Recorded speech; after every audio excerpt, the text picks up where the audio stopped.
morning, good morning, good morning, and thank you for joining me on Friday's episode of the Roundtable Talk Show. It's Friday, and you know what that means. I didn't tell our guests, but I always tell people you don't want to be on my Monday show or my Friday show. And why is that? Mondays, I've slept all weekend. I'm rested. Fridays, I've been doing this show. I've been talking. The world has gone mad. So I have absolutely no idea what I'm going to say. But I know it's going to be fun. I know it's going to be interesting because we always have fun on the Roundtable Talk Show. That's what we do. So I'm going to ask you to do what I always ask you to do every day, no matter what day it is, Monday through Friday. I make the same request for you to go out and be an evangelist for the Roundtable Talk Show, because we need your support. And not only do we need your support, but your friends, your network, they need your support. They need the information that we share every morning, weekdays at 8 a.m. Pacific. So if you haven't shared this information, what kind of friend are you? Share it with your network. Friends don't let friends miss out on the Roundtable Talk Show. Now, while you're sharing the show, I'm going to go ahead and introduce our first guest. We have a real life angel from heaven on the show. Yes, we do. We got an angel here just for you. Now, Angel from heaven is also known as the CEO Confidant. He's an influencer, international TV host, public speaker, CEO consultant, board member, and philanthropist. In the last 21 years, Angel has empowered more than 1,500 CEOs in 33 different countries. He was born near Barcelona, and he has lived in 8 countries and speaks 5 languages. So I guess we'll have to see how he's doing during this global pandemic. Angel, good morning. How are you? Good morning. Very, very well. Thank you. What an introduction. I have to say it's the first time ever I've been introduced like that. So this Friday will definitely go to history. Thank you so much. I like making history. I like making history. It's fun. You're already making history. And thank you obviously to all the audience watching us. Absolutely. I love your background. I love your background. Now, you're a world traveler. You're all over this place. How has it been for you over the last year? Because I'm pretty sure your travel has been, maybe slightly altered. Well, totally altered. Totally altered. And not because of the restrictions. Well, it's mostly because, you have to stay in places like for 1 week or 2 weeks to quarantine and these kind of things. But thank God, we have remote working tools that we can use. But last year, as answering to your question, last year has been a year of awakening. That's definitely. So if you had asked me the question you're going to ask me today, 12 months ago, I guarantee you I would have answered differently. So that's the best thing I can say right now. So what have you been up to? You have all these accolades. You're doing the most. You're saving the world. You're helping the people. What does a typical day look like for you? Thank you. A typical day, well, if I'm on vacation, it's different. But when I am working here in Dallas, Texas, basically, I take my kids to school. I have 3 kids. 2 of them still go to school. And after that, I just start my normal day. I have an intention experiment I've been doing for the last 3 years. For half an hour, I meditate with 8 other people from different places in North America.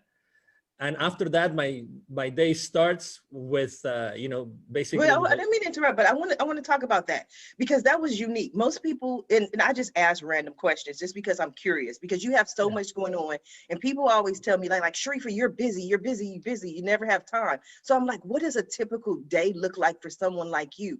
But intention experiment, I don't want to gloss over that, because I've heard about, morning prayer calls and meditation, but intentions and experiments don't typically go together. Please clarify.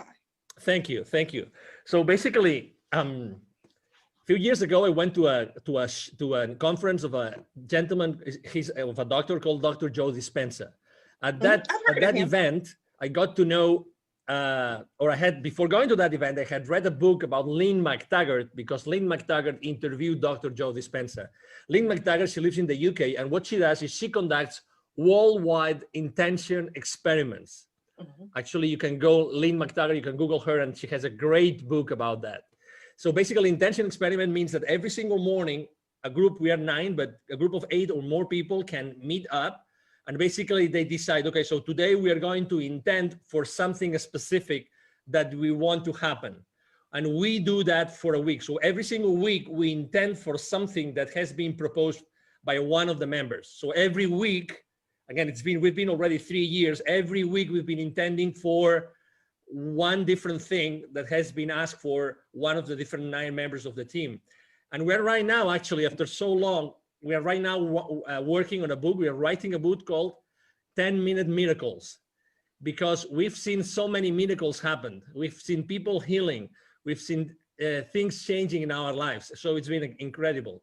Obviously, in 3 years, I mean, 52 times 3, right? Means a lot of experiments, right? A lot of intention, weekly experiments. So that's what we do every single morning. We meet, we start talking, and then for 10 minutes, we put them nice music to intend, and all of us, following a specific technique, we intend for something to happen. So that's amazing. I'm trying to figure out how I can get in on this call, because I need some 10-minute miracles or some 5-minute miracles. I like quick, fast. But for yourself personally, there had to be a reason why you stayed for 3 years. Was there something personal that you can share where you're like, I set this intention, it happened, you have to do this? Well, there have been so many things happening. First of all, when 8 or 9 people get together every single morning, we establish a bonding that it's a bond that it's very difficult to break. We feel things. We literally physically feel things. And after those 10 minutes, we actually share what we have experienced, what we have seen. And we've seen incredible things. I mean, from a physical point of view, I mean, I'm sure that both Christian and Yo-Yo, they have experienced similar things, because they're both extremely, deep people, right? Deep human beings. But when you establish that, when you create that bonding and that environment, really magical things start happening, and you live physically things. So I can tell you, foreclosures that were out of the blue, like canceled the last minute, that has happened twice. I can share with you people healing from back pain, like lifelong back pain. I can tell you about people being operated, having surgeries, that they recover much faster because we were intending for them. I can tell you people feeling the intention. So people even not knowing that we were intending for them, and they were going through some sort of issues in their lives, they got those things sorted out. So that's why we're writing a book. There's so many things that have happened that there's one chapter for each of us right now in the book. Again, it's going to be called the 10-Minute Miracles. I love it. I love it. No, I'm so intrigued. I think I can talk to you for all day and pick your brain, so much in there. But Angel, I'm going to come back to you. I want to go ahead and introduce our next guest so we can start this conversation, because it's getting good. Miss Yamitra Wadeo. Yamitra is the only live past crazy specialist. She works strategically with individuals to identify, analyze, and release chaos and crazy in their lives by providing a safe space to begin their journey and guide them to the source of their own power. Yamitra is an Amazon international best-selling author of Fearless Women, Born to Give Thanks, and Transition to Freedom, and 7 other amazing books. She has received Author of the Year award for 2 consecutive years and has had the opportunity to share the screen with the late actor Tommy Ford in the movie The Last Time. She is the founder of Be Fearless Inc., Waddell Consulting Services, and Bear Your Hair. Good morning, Yamitra. How are you? Good morning. Y'all made me sound good. I like these introduction things. Everyone good at this.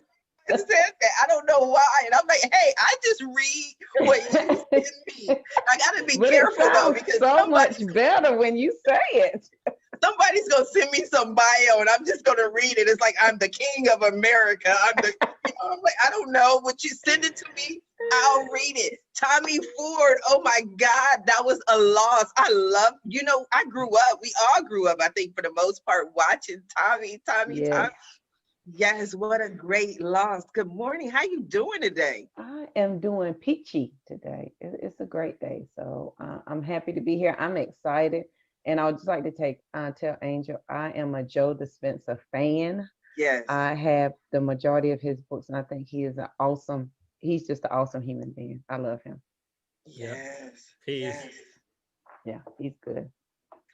Yamitra, talk to us about Be Fearless. Where did Be Fearless come from? It most likely came from some sort of fear that you stepped over. Yes, it is.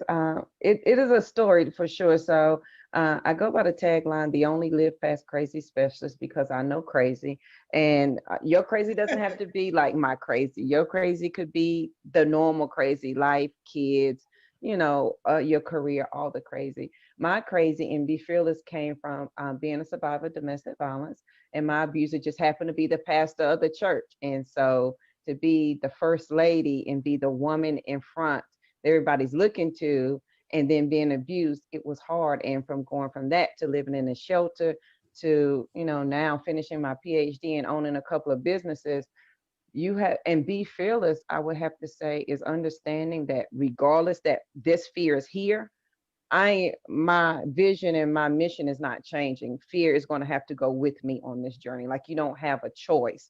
And so being fearless is understanding, acknowledging, yes, I'm afraid, but that has nothing to do with the fact that this is where I'm moving to and this is what I'm getting ready to go and do.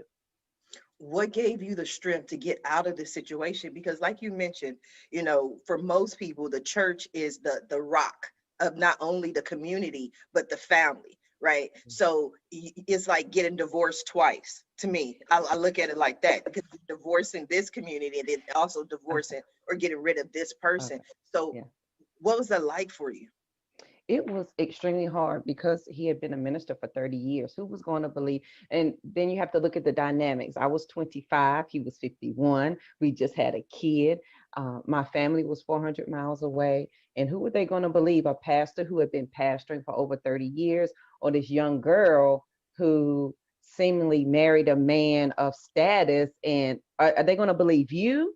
Or are they going to believe him? And so I essentially found myself fighting in the church, the FBI, because he reported me, said I kidnapped the children and moved states away. On the day that I left was the day that I decided that I wanted to live. And I think it's a very fine line. And what I applied to that in life is sometimes we all have obstacles, and I break it down really simple. But did you die though? Like, you have to make a decision. But are you going to die when you make that decision? If the answer is no, then you have every right and every tool that you need to make that decision. And that's what I did. Like, I knew it was going to be hard. Who wants to live in a shelter and pick up pennies off the street with two kids? I certainly did not. But I knew that I, the way I think, and this is where Joe comes in, that's why I love him so, that my current reality is just not, I don't agree with it. So I don't have to admit to it, and I don't have to be subject to it. So if I can think a different thought, then that's what I'm going to do. And it has been a 16-year journey of living past crazy. And I'm a firm believer every day to give my words and my breath direction. So before I get up every morning, I give my words and breath direction to accomplish something every morning, even if it's to find abundance, to find the answer that I'm seeking, whatever it may be. That's what I set out to do, because I believe your words are absolutely powerful, period. Wow, your story, your life is powerful. That's why I love doing this show. I really do. I love it. I love it. I love it. It's a personal passion of mine. Yeah. That's why I get up every morning and do it, because it takes away excuses for people.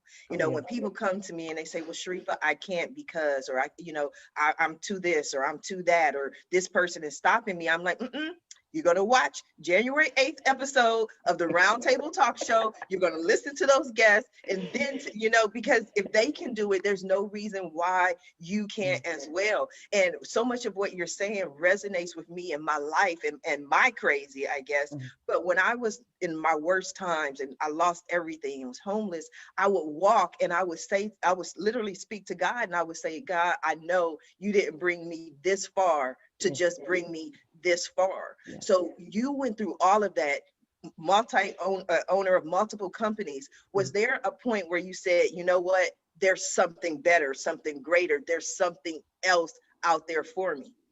Yeah, oh, absolutely. I'm a fan of quotes and affirmations, and I'm a nerd. And one of the things that I could not do when I was married was go to the library. And the first day that I left, I went to the library, and I was like the little kid. I faced the wall, and I love to smell books. I know that's strange, but I love the way books smell. And I smelled books, and I had a stack of books in my lap.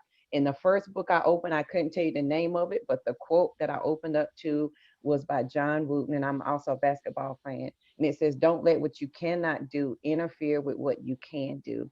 Because I was like, JoJo, what is it that you can do? Because I couldn't find an attorney that would help me. Nobody wanted to help me because everything was so crazy. And that quote came into play because it says, if you focus on what you can do, what you cannot do will take care of itself. And I was like, well, JoJo, you already had 2 undergraduate degrees, so that must mean you're not stupid. And so I learned the laws of North Carolina for representing myself, and I went to court and represented myself, won the case, and I live by that quote. Don't let what you cannot do interfere with what you can do, because what you can do is a lot more than what you cannot do. That is just what you choose to focus on. So I live by that quote, and then 2 more. Never close your mind to an idea simply because it's miraculous, because the idea came to you for a reason. And you are absolutely qualified to be exceptional. You're just nervous in front of your current community. We're just nervous because I want to be the first millionaire in my family. And who in my family is saying that? But it doesn't negate the fact that I'm absolutely qualified to do that. And so when we focus on those things and eliminate the negative, it becomes an amazing journey. Yes, yes. We just gonna change that M to a B though. We're gonna have Yeah. we gonna start Yes. with billionaires We'll now. take that B. Yeah.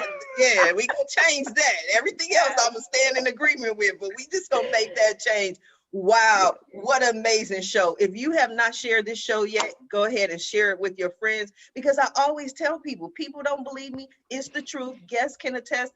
I do not select the dates that the guests appear. The guests decide what days they want to appear, and somehow, some way, there's always a common theme. I don't know how it happens, just like Angel from Heaven probably doesn't know exactly how the 10-minute miracles happen, but we've seen them happen Yes. over and over and over again, which brings me to my next guest. And I know he's going to have a very important take on this conversation, Mr. Christian de la Huerta. With 30 years of experience, Christian is a sought after spiritual teacher, personal transformation coach, and leading voice in the breathwork community. He has traveled the world offering inspiring and transformational retreats, combining psychological and spiritual teachings with lasting and life-changing effects. Good morning, Christian. Morning, Sharifa. And thank you for having me. Well, I'm honored to be here. You are so welcome. What do you think so far, Angel, Yamitra? What do you think? What are your thoughts? Well, I'm touched and inspired, like putting myself in the place of your audience of entrepreneurs. It's like, what powerful messages for entrepreneurs, messages of vision, of overcoming challenges, of persistence, of resilience. And I know, from like your own story of having been laid off 8 times, and yet not allowing any of that to hold you back. And here you are, going from state senate in California. It's like, wow, that's powerful and inspiring. And I love Angel's vision of, which he hasn't really talked about, but working with kids and his vision for empowering kids. And Yamitra his story is so touching. And the powerful message that if she can overcome that, is like we can overcome anything. And also her message of empowerment for all of us. Yes. What is Awaken the Soul of Power? Because I'm pretty sure it's going to resonate today. Yeah, well, it's a book I just released, and it's the first of a series of 3. And the title of the series is called Calling All Heroes. So what does it mean to live a heroic life in the 21st century, where probably we don't have the horse pitched outside and the armors and the demons to slay, except the ones in here. So the first book is about personal empowerment. Like, how do we step into personal power in a way that's not about hierarchy, control, fear, force, domination, that doesn't require for us to push anybody down, place our knees on their neck in order for us to prop ourselves up and feel powerful. So how do we do it in a different way? And the thing about it is that most of us have an ambivalent relationship to power. And we want it and we long for it, but we're afraid of it. And as I've been working now for 30 years, doing retreats and working with people's mindsets and helping people get free from fear and limitation, what I've come to realize is that what we're afraid of is that we might abuse it. And no wonder, right? Like all we got to do is turn on the news or read the morning headlines, and every day witnessing countless examples of abuse of power. And no need to even get into examples today because it's right in front of our face. And so, but and then we've been so conditioned, but with quotes like power corrupts and absolute power corrupts absolutely. And then what good-hearted person is going to want to be corrupted? But what they forgot to tell us or failed to tell us is that quote from Lord Acton was it's part of a larger context where if you read the whole thing, the whole paragraph, it's clear that he's talking about political power, not about interpersonal or personal power. That's what we're all talking about here, right? Personal empowerment, in approaching it from different ways. And then the other aspect of that is we've been so conditioned as a society to be afraid of the emotions, right? We've labeled the emotions weakness, and especially men. Since we're little kids, we're like, little boys don't cry, because in some twisted way along the point along the way, we label the emotions weakness and feminize them, as is the feminine was weak. Like if you want to talk about power, let's talk about the power of creation, right? And so that there's nothing feminine about the weak, but we've been conditioned that way. And so then we're afraid of conflict. We're afraid of confrontation. We're terrified that if we really bead all of who we are, that other people may not be able to handle us. So then we stuff ourselves, we stuff our emotions, and that doesn't work, right? What used to be spiritual teaching, that everything is energy, now we know from physics that everything is energy. Like that's the case. It's no longer spiritual teaching. So including the body, including the emotions, we know from physics too that energy cannot be destroyed. So just because we stuff it, it doesn't go away, right? All those emotions don't go away. They get stuck in the tissues of the body, and we walk around with them. And after decades and decades of suppressing ourselves and suppressing our emotions, we walk around like these cauldrons of suppressed emotion, which we then start either react, like somebody just rubs us the wrong way and we react because we're reacting to a lifetime of suppressed emotions, and we bring damage to our relationships, or that energy has to come out somewhere. So it starts showing up in bodily symptoms, cancer, ulcers, heart attacks. So we've got to learn how to feel and how to identify our emotions and learn how to communicate them responsibly, courageously, compassionately even. I think that is powerful. We're all on the same page today. I think that's so wonderful. Everything you're saying resonates with me. And it also reminds me of, like you mentioned, I am running for Senate 2024. I'm excited about that.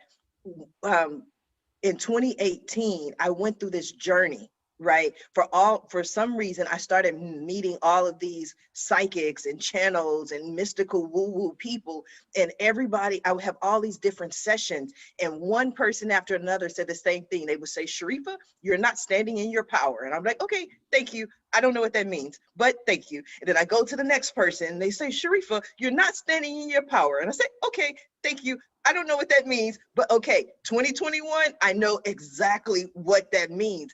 Yeah. And it wasn't a fear of mine that I wasn't able to, or I was afraid of, but I think I had more of that. Why would I run for city council? Why would I run for Senate? There are, trillions and billions of people on the earth. Why me? And then I had to get to that point of why not me? This is something you're passionate about. Why not you? So I don't think it was the fear for me, but it was just understanding that I do have a voice. And what I've done, just having all the guests for the last year on the Roundtable Talk Show, That took a lot of power to provide a platform for some of the greatest people in the world. But I didn't understand that it was power in doing that. Does that make sense, Christian? It makes total sense. And thank you for doing that. Thank you for saying yes to your own call, to step into your power and to do heroic work, right? What all of us are doing is heroic. The way that JoJo got herself free with two little kids to support, that's nothing short of heroic. And so I love this conversation. And another way that we see commonality in all of us is this desire to make a difference in the world. Mm-hmm. Right? So and it's that desire to make a difference in the world, that conviction, that allows us to use JoJo's framework to not allow fear to hold us back.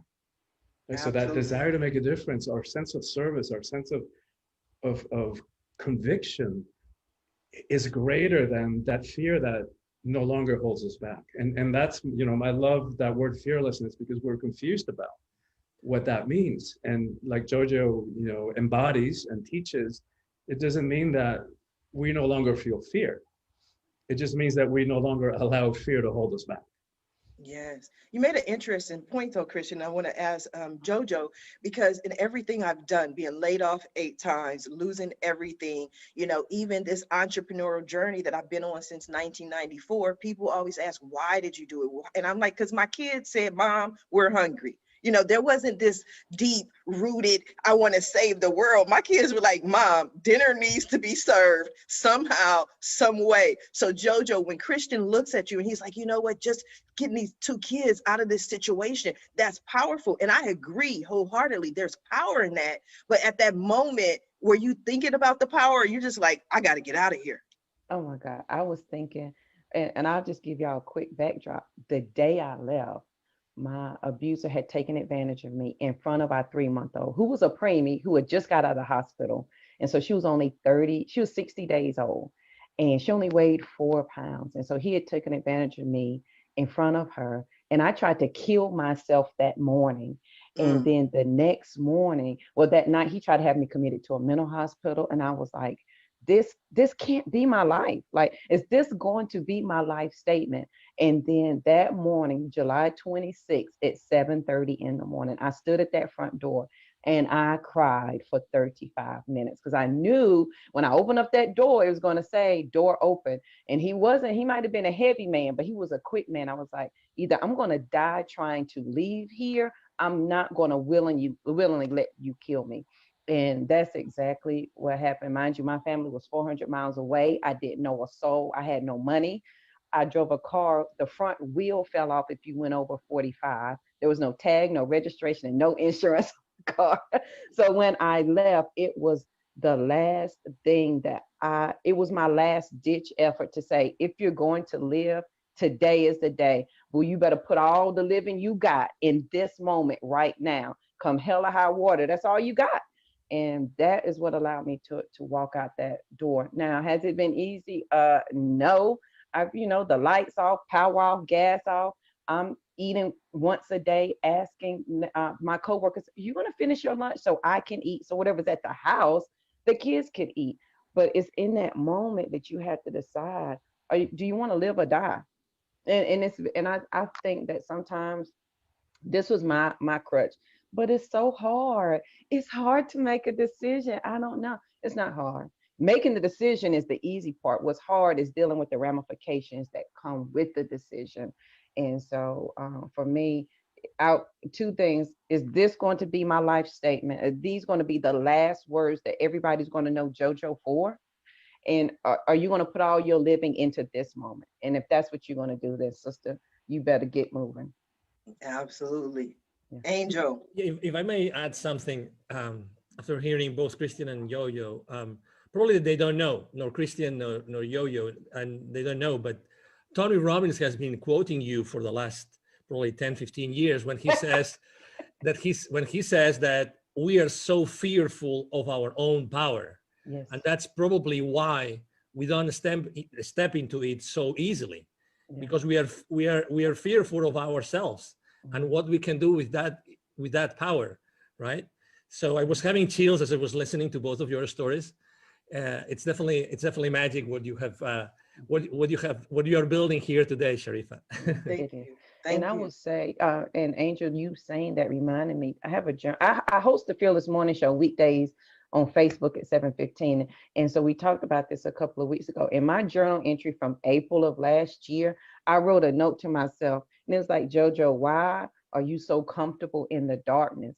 And my answer to myself was because I was so afraid of my light. I was afraid of the brightness of my light. And I think we all can agree that at some point we found a journey that spoke to who we truly are. And it began in our mindset because our mind is our superpower. And it was there that everything that we decided to embrace the light instead of the dark. Yes. Angel, have you had a moment when you felt like you were not standing in your full power, or you were afraid of your power? Well, so many times. If I had to choose one, probably it would be when I left corporate America. Mhm. That was 5 years ago.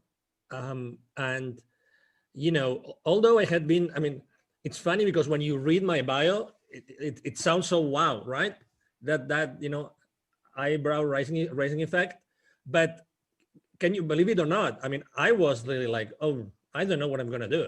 I don't know if I don't know what I have really done in my life. I mean, I don't know if what I have learned or what I have done to others or for others is going to serve me, really. So, when you said, the famous imposter syndrome, Yes. that, you just, you go from a very structured, massive, I had worked since the 90s for large multi-billion euro corporations, and suddenly you are by yourself, right? And I was, and you say, well, I don't know what I'm going to do. And I was extremely fearful. And it took to me many months, I have to say, many months to actually just sit down, take a piece of paper, so easy, take a piece of paper, a pen, and start writing my accomplishments or what I had done throughout my entire career. Then when I started to, write down some numbers and making some calculations, it was then when I realized, well, maybe that's something, and maybe I can add value to someone's life and someone's business with what I have done. But oh my God, I mean, I was so blind, so blind. I really didn't want to see. It's not that, it's not that my prescription glasses weren't right. It was just like, I didn't want to see the obvious. I mean, very often they ask me, what would you change, right? I mean, this famous question, what would you change if you were given another opportunity? Oh my God, I would change so many things. But the number one thing would be, I would step up. I would start exposing myself like crazy since day one. I would start sharing my story, because, we probably both of us, all of us, we have shows or we have interviewed people, for sure. And we all know that the real power of our conversations is that we know for sure that someone right now is listening to us and we are going to change their lives. Yes. For sure. That's Yes. happening right now. I mean, not for me, but for you, but this is happening. That's why we do what we do. With our questions, we're trying just to open up ourselves so that others, are able to listen to those messages. So had I started to share my humble messages from the very beginning, I would have started impacting others' lives immediately. Immediately. We just have to open our mouths. And let me tell you a little bit of an anecdote. So it took to me almost a year to open myself and to do my first ever Facebook Live. And it was by myself. And I thought I have to make like an announcement to the world, right? Okay. So I went there, I explained, probably I didn't have all those numbers yet, but I went there, explained why I was doing what I was doing. And then I remember, as if it was now, when I clicked like stop broadcasting on Facebook, I started crying like a baby. It was, the pressure I put myself, like just to go raw into the world, saying who I was and what I was doing and what I was standing up for. Oh my God. But I will never forget that moment. But I said to myself, oh my God, I wish I had done this more and so That's powerful. That is so powerful. And the fact that you even share that moment, I'm pretty sure that many people who tune in to watch you had no idea. I mean, when we do our shows, like you mentioned, all of us in some form or fashion have a show or have an audience, everybody thinks it's so easy, but it's not easy to be vulnerable. It takes a lot to be vulnerable and to talk and to share your message. yeah, absolutely. And probably, right now, I don't care that much because, whatever happens. And that's one point that I wanted to make, maybe changing gears a little bit, which I think is killing us as a civilization, which is that thing of fitting in. Yes. We are raised to fit in. We have to follow certain patterns. And, regardless, I try not to talk about religion and politics and everything, but regardless of where you are today, regardless of what our avenues are, regardless of where we for, and anybody in our audience right now stand, we really want to help each other. We genuinely are good and want to do good. But, we are taught, unfortunately, I still have 2 kids in school age, right? They are taught to be fitting in. How much of their power, Christian, how much of their power we are limiting, we are, undercutting, we are, taking out of the lives of these kids forever, like forever. We really don't have to fit in. It's funny how just before Christmas, on a podcast interview, someone asked me a piece of advice. I said, I'm not very religious. I stopped going to church a long time ago, but I come from a very Catholic country, which is Spain. But guess what? I think this Christmas are so special because Jesus Christ, remember Christmas, Jesus Christ, because people maybe don't even remember that. He didn't want to fit in. He didn't want to fit in. He wanted, he wanted to understand things. He understood what everybody around him was doing. And he was a disruptor. Why are we not taught to be disruptors? Why not? Why are we not taught to be disrupting all the time, to be working from that place of power? And I guarantee you, that doesn't mean, that we're going to be stepping onto someone else's toes. No. Then that's the big misunderstanding. We are raised to be competitive and to be fighting against the others. It's not true. Yes, Christian, true. That was a question for you. Why, Christian? Why are we made to fit in? It's that because humans are, social animals. And because we haven't been taught, like our parents weren't taught, their parents before them weren't taught how to help boost a kid's, self-esteem and sense of who we are. So we grow up without having a real core sense of identity. And I love what Angel spoke, except that the only word that I would, challenge is forever. Because yes, in a lot of cases, we know people give up their power forever. But I don't want to highlight that. I don't want to leave that in the space, because that is what the times are calling all of us to do, which is to reclaim our own power and find ways of expressing it that are a match for who we are. And it's going to be different in every time. And that's one of the ways in which I guide people by the hand in this book is helping them understand why we have a conflict with power. And part of it is that we've confused that there's different types of power. So one of them is, I talk about worldly power or egoic power, which comes from the ego mind, which we don't have time to get into today. But one of, some of the qualities of that are, we associate power with things that are outside of us, external. Like we tend to associate people, who have money, who are famous, who are some part of, they're either some part of a hierarchy. They're CEOs, or they have some political or religious hierarchy or social or educational hierarchy. But the thing about those kinds of power is that because they're external, they're fickle, right? They're here today, gone tomorrow. Whereas the other kind of power, which I call soulful power, spiritual power, is inside of each one of us. Nobody can give it to us. Nobody can take it away. And it's actually more powerful, right? So I think of Gandhi or Gandalf, in The Lord of the Rings, where they're simple, monastic robes on their sandal feet, you would never know how much power they hold until it's needed. And then watch out. Like, Gandhi, and I know that you quote Gandhi, Sharifa, and, be the change. And, but he brought the British Empire to its knees when it was at its highest point, globally, in terms of global reach, without ever landing a punch or shooting a gun. And talk about power. Yeah, I think so often you make an excellent point. When we think about power, we think about power as far as putting people down, and like you said, keeping people down, or just simply brute force. Like, we associate power with, I have to just go in and take over, and that kind of power. But I've learned that power can be gentle. You know what I mean? You can speak softly and still wield the same power without having to be aggressive or argumentative or controversial. Some things may wind up being controversial, but you don't have to just go at it at such a and the world is changing. One of the things that people keep talking about is that we're moving more towards the maternal. We're moving more towards the feminine energy of just, what are your thoughts on that, Christian?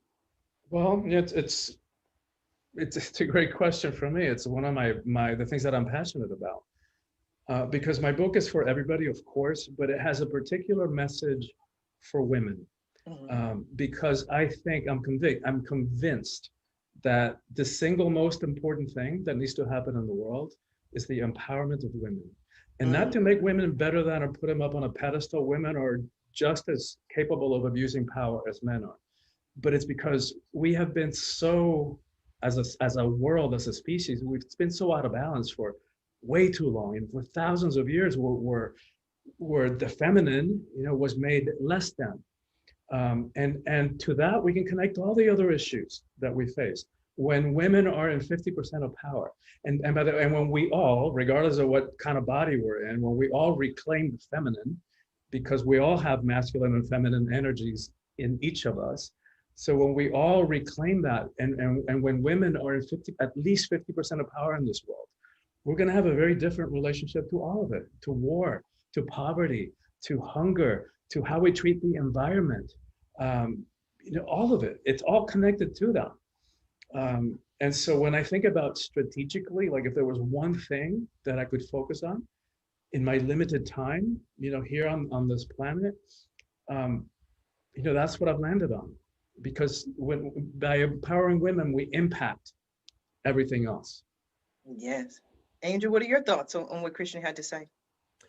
Yes, it's funny because when I was still in Barcelona, and I had been working for an audiovisual company in Spain, and there was a headhunter, a lady headhunter, that came and offered me that position before. And when I left Spain and I went to live in the UK, I had this meal with this lady and asked her, hey, why did you come? How did you find me? And you came to my first job, and you came and you took me to the second job, completely different industries, everything. Why? I mean, why? Because I went from working, in a university to working in the private sector. And she said, because Angel, you have something. And don't get me wrong, I mean, that's the 90s, okay?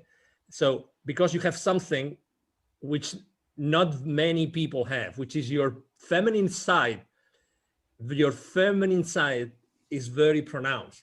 And I said, what do you mean? And why did it make me a good candidate for that position? And he said, because you see life differently, because you are able to put forward things that other people would hide. And throughout my life, it's been funny because I've always worked with more women than men. Every time I have had to actually build my own team, consistently, I've been looking for female power to compensate what was already in place. And I have always felt extremely comfortable working with women.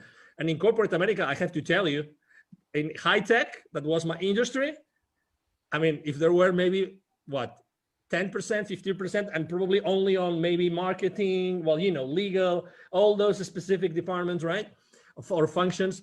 But in my case, it was always very clear. I mean, women confront life in a completely different way. And it's completely complementary to what we do. You know, there's no good or bad. I agree with you. It's obvious. It's very clear, Christian, that yeah, and you said it very clear also, Sharifa, that I think that we're moving towards a world where feminine energies are going to play a much more important role, and it's true and it's necessary.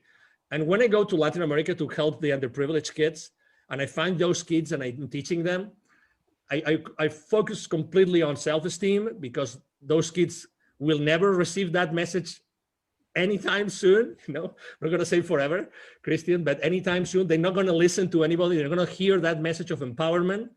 But I focused on girls, because girls are the ones that are more limited in their future.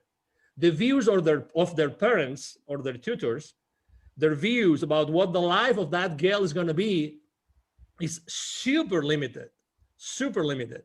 I remember going to an area north of the state of Puebla in Mexico, where there are 186 different indigenous communities. Okay, so many different languages. All the girls work in the fields with the parents, and they help moms cooking at home and cleaning. That's what they do, right? In this entire area, every year from high school, because there's a high school in this entire area, there are 400 kids that graduate every year, okay? So only 2 or 3 of these 400 eventually go to college, and only 1 is a girl. Isn't it crazy? Crazy, crazy. I would love to hear JoJo's thoughts on that.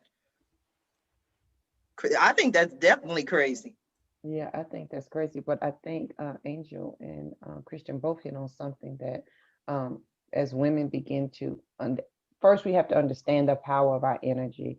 I just held a women's conference called on Sister Rise, Revitalizing Individual Sacred Energy. And as women, as we begin to understand what our sacred energy is and how it's going to change the world and how we begin to impact the world, I think that's going to, it's going to make a big difference. And I think as women, as we begin to see ourselves differently, and we have to think about how big of an impact, and guys, you can think about this too, how big of an impact your mother had on your life. We do a lot of things because the women in our household did them. We make the macaroni like mama, we clean, we fold our towels. And every day we are creating a legacy for our children to follow in our footsteps. As women, you know, we look to daddies, because I was a daddy's girl too, but I looked to my daddy for business sense, but I looked to my mother to set up my traditions on how I was going to raise my children. And that's an excellent point, because I laugh with my son all the time. My son will be 24 in April, you know, and whenever he does something and it's not correct, I'd be like, gotta do it right, because people will say, your mama didn't raise you right, you know what I mean? Or they'll say, who raised you? I'm like, so this is not about you, this is about me, right? It's about me, because your name is all you have. And that, you know, in this book called The Awakened Woman, it says, if we forget if we forget who we are as women, then all who lean on us and look to us for guidance will be lost. So generations from now, great-great-grandma JoJo, I could have lost everybody because I did not step into my power as a woman, and then understand that I have masculine, I have female, and I can manage them and hold them equally. But I absolutely, this is my wheel. I love this kind of stuff. So I'm over here dancing with my feet because I'm having a good time. You know, it comes to you know, it's attributed to Betty White, which she's, you know, her incredible, unique sense of humor. She said, you know, we're talking about courage, and she goes, and I'm not going to do it justice, but she goes, you're talking about having balls? It's like, those things are weak. You just thump them and they bend over and they collapse in pain. You want to talk about courage? Let's talk about vaginas. Those things take a pounding. Yes. It's all in how you look at it. It's all in the perception. I love Betty White. I love laughter. I mean, that's the beautiful thing. Anytime I do stand-up comedy shows, it's always my brand, Laughter Heals. We need more laughter in the world. We need more people to remember who they are and stand in their own power. And it may not necessarily be easy, but I definitely think that it's necessary. JoJo, I want to go back to something that you said earlier in the show, when you were making, when you after you left the shelters, at what point, because I think this is very important for the audience, at what point did you really decide to stand in your power as far as being a business owner and be an example and start your conferences? What made you say, if not me, then who? Because I knew it was something I needed. No one was, and my pet peeve is giving somebody so much information that they're overwhelmed. I'm the person, I need JoJo, do step one and then do step two. And nobody was giving me that. And I was like, okay, let me start documenting what I'm doing. Like, how am I getting over this? How am I changing my mindset? And what are the things that I'm doing? And so for me, it was, this is what I need. So surely somebody else needed. And what really made it hit home, because you know how you play entrepreneurship and you think you're going to do it. And I've been in healthcare for 20 years.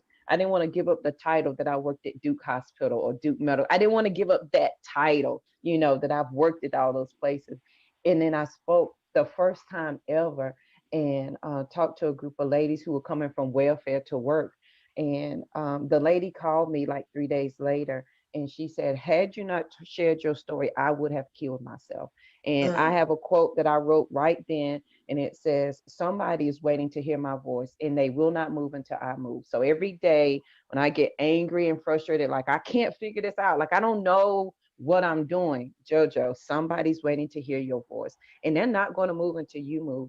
And so that was one of the biggest things that helped direct me to say, okay, you're going to, honey, it came to you for a reason. You survived and you lived for a reason. And now you must do something with it. I think that is so, so powerful, amazing. Now, we are coming down to the last few minutes of the show, and I must admit, I have greatly enjoyed this show. Me At too. the end of every show, I just allow my guests to speak directly to the audience, to everyone who is watching this show live, as well as everyone who is watching it in the archives, and let them know what you want them to take away from your appearance here today. And we're going to start with you, Christian. Good. Thank you so much. And I want to, add one more thing for the men in the audience, because the current system, of toxic masculinity that we've been living in for the last, who knows how long, thousands of years, is not good for men either. Right? Of course, it's oppressive women in ways and in ways that are completely unacceptable and enough. But it's also been incredibly limiting for men. Like, no wonder men, have a shorter lifetime. They die 3 years before. No wonder the rate of suicide among men is like 3 times. I forget the exact number right now, but it's way higher. I think 70% of the suicides in America are committed by white men. So it's not working, right? The system is not working for men either. And it's time that we all figure out a way to reconnect with who we are, to reclaim our own sense of self, our own sense of power. As far as I'm concerned, we're living in the most critical times in the evolution of humanity.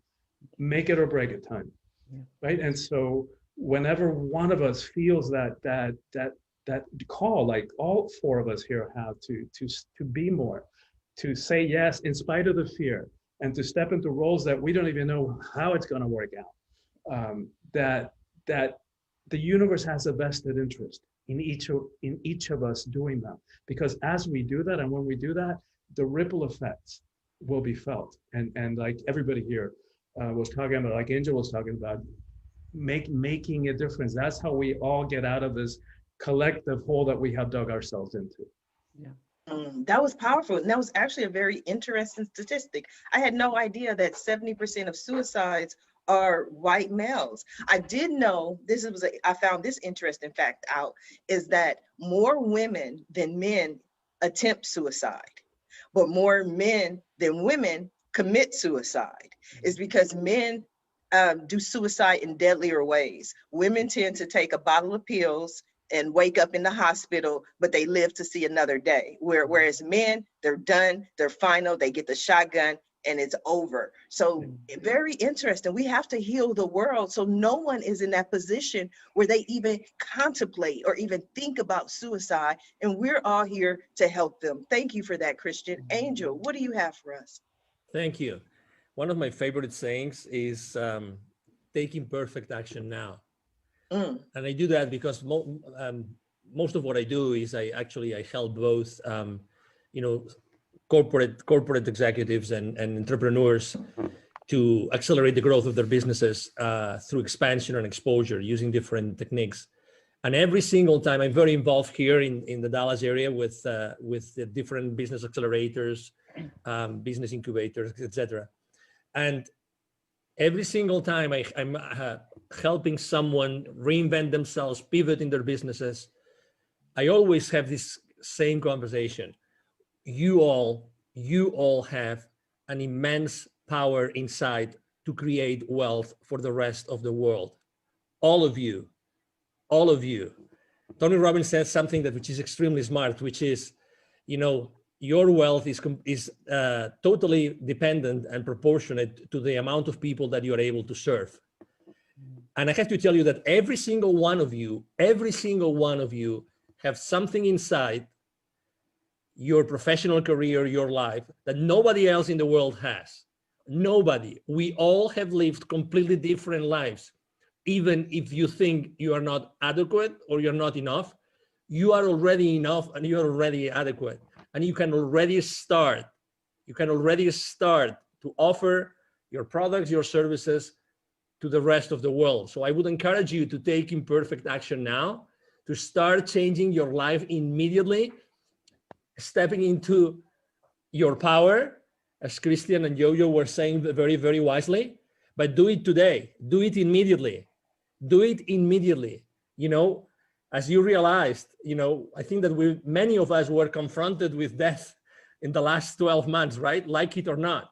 We had to think about death, at some point. So, hey, we can do so much good in this world, and the world needs us. And if it's not us, it's not going to be anybody else. Exactly. It's great when I was listening to that from Jojo. It's like when I created my nonprofit Wisdom for Kids, I said, if I don't do that, who's going to do it? To be honest, nobody's going to do it. Nobody can do this the same way that we are doing it. Nobody. So I love your passion, Angel. You are passionate. I love it. I love passionate people. Totally. You are so passionate. Totally. So that's my 5 cents, Sharifa. Oh, thank you for 5 cents. Usually we only get 2 cents. So I like that extra 3 cents. I love it. I love it. I love it. Thank you, Angel from heaven. Jojo, what do you have for us? Angel, I want to give you a word that I made up, but I think it would fit just right with you. It's urgentaneously. Like we have to take action urgentaneously. My kids hate when I say that. I need it done urgentaneously. They're like, that's not a word. Doesn't matter. It is. My daughter makes up words all the time. And I'm like, if Will Smith can make up Jiggy, you can make up whatever you want. So hey, I like urgentaneously. I'll just credit Jojo for that one. Yes. I would like to share my few cents is that as we all begin this journey, however we define it, describe it, some steps to live past crazy. And I call it self-care as gangster, because you have got to really want this for yourself to begin this journey. So there's just 5 things that you can start today. Number 1 is absolutely be quiet. You don't know what you like or what you want because you talk too much. So if you be quiet, you can hear what the God inside of you, the universe, the creator is trying to tell you. And there's a wealth of information. You have the answer. The problem can't exist without the answer already being there. They go hand in hand. Often we talk too much that we don't even want to acknowledge the answer. Number 2, be willing to understand. That means you've got to, at some point, acknowledge and work through all of your stumbling blocks. Ain't no way around that. Like, you've got to be willing to do that. Number 3 is allow space for yourself. Allow space for healing and grace. I learned that on this journey as I was growing, I had to make room inside of myself for JoJo to be great and not be small. And Grant Cardone says you do more damage by living small than you do by living great. And so you got to make space inside. And then when you do that, give yourself some grace and peace. Forgive yourself. Yeah, you made a stupid decision, but you made the best one that you could at that moment with what you had. Give yourself some grace and peace, sister, and move on. And then respect the power that's in you. And you do that with wisdom and peace. Respect that you are a superpower, and every day you have the option to pick your superpower up or lay it down. And I would tell you that, and people say, Jojo, I'm not like you. Like, I'm not powerful, honey. Jojo ain't either. But please let me tell you something. You are so powerful that you convince the God in you that you're not good enough to do anything. That's how powerful you are. You override the innate universe inside of you that says you're a creator to say that you're not. So you can't tell me you're not powerful. You do it all day, every day. It's just what you choose to do with it. So respect the power that's in you.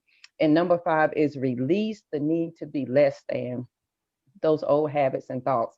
At least I'm not as bad as, at least I didn't do that. Release those words because they hold you exactly where you want to be.